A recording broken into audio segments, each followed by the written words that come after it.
Today we will study isthmus of body and their clinical significance. Literal meaning of isthmus is a narrow part connecting the two larger structure, just like a short lunch break in between the two larger lecture period.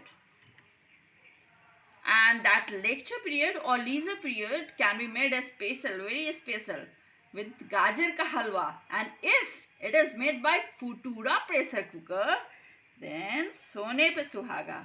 So futura pressure cooker, that is F for isthmus of fauces, U for isthmus of uterus, T isthmus of thyroid gland, and tympanic isthmus. There are two things from T, that is isthmus of thyroid gland as well as tympanic isthmus. Then U, again there is isthmus of uterine tube, and R is the isthmus of rhombenkephalon, A aortic isthmus, and then pressure cooker, that is PC pharyngeal isthmus, and isthmus of canaliculi eustrechii. Coming to isthmus of fauces, here you can see this is the constricted part in between the two. Anteriorly there is larger oral cavity and posteriorly there is larger oropharyngeal cavity. So in between these two, this is slightly constricted part known as isthmus of fauces or oropharyngeal isthmus, which is bounded above by the short palate, laterally by the palatoglossal arch, and below by the base of tongue, and its competency is responsible for the proper swallowing. Now coming to isthmus of uterus. This one is isthmus of uterus, which is the constricted part in the posterior inferior aspect of the uterus in between the uterine cavity above and the cervical cavity, that is the cervix, below.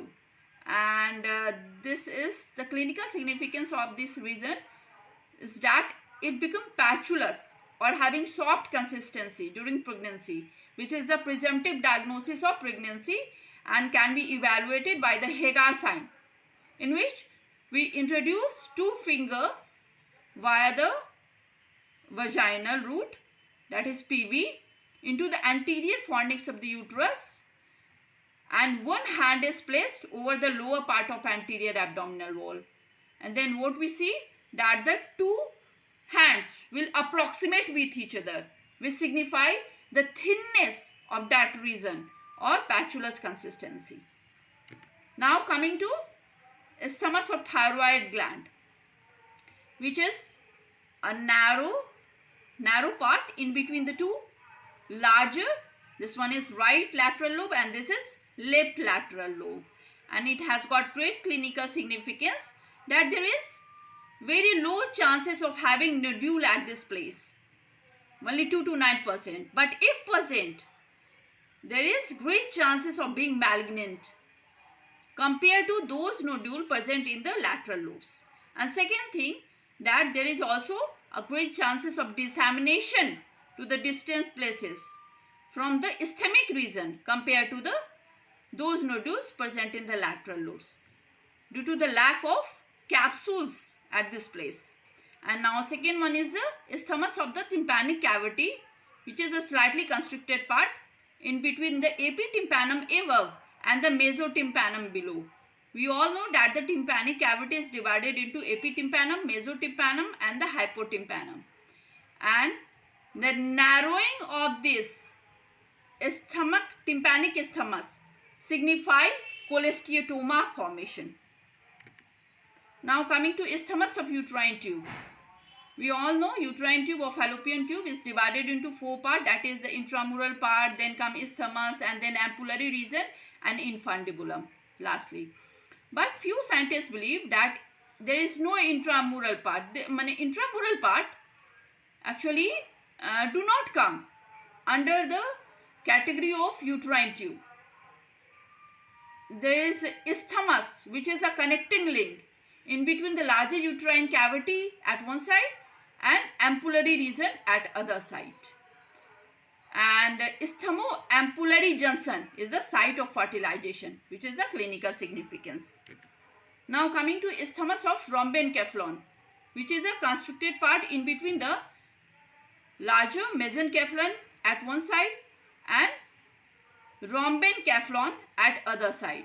and it has got great clinical significance due to the presence of transcription factor FGF8 during the embryonic stage, and this transcription factor is responsible for the proper growth of mesencaphalon as well as the rhombenkaphalon, and mutation of this transcription factor, that is FGF8, will lead to many anomalies of mesencaphalon and the rhombenkaphalon. Now coming to aortic isthmus, this one is the aortic isthmus. Here it is written that it lies just distal to the origin of left subclavian artery. This one is left subclavian artery, and it is the watershed line, that it is the junction where the systemic circulation and the placental circulation meet, and the blood flow across this area will determine the IUGR. If there is less flow, that will signify intrauterine growth retardation, and second is it is the site of attachment of the ligamentum arteriosum, or you can say in the embryonic case there is ductus arteriosus, and this is the common site of aortic injury. Okay, so these are the clinical significance of this area, and also there is this is the common site of aortic diverticula. Now coming to pharyngeal isthmus, this is the diagrammatic representation of pharyngeal cavity, and here you can see this one is the pharyngeal isthmus, which is bounded anteriorly by the soft palate and laterally and posteriorly by the passaventrage, which is a mucosal projection. Okay, and the patency of this isthmus is essential for the proper swallowing as well as the speech production. Now last but not the least, that is the isthmus of canaliculi eustrechii, which is the constricted part in between the larger bony part above and there is below, this is cartilaginous part, and there is angle, 45-degree angle in adult in between these two, or you can say in the isthmic region, which is responsible for the non-traveling of bacterial infection or any type of infection from the nasopharynx to the medullary cavity. And as this is physiologically absent in case of children, so children and newborn are more prone for bacterial infection. Thank you.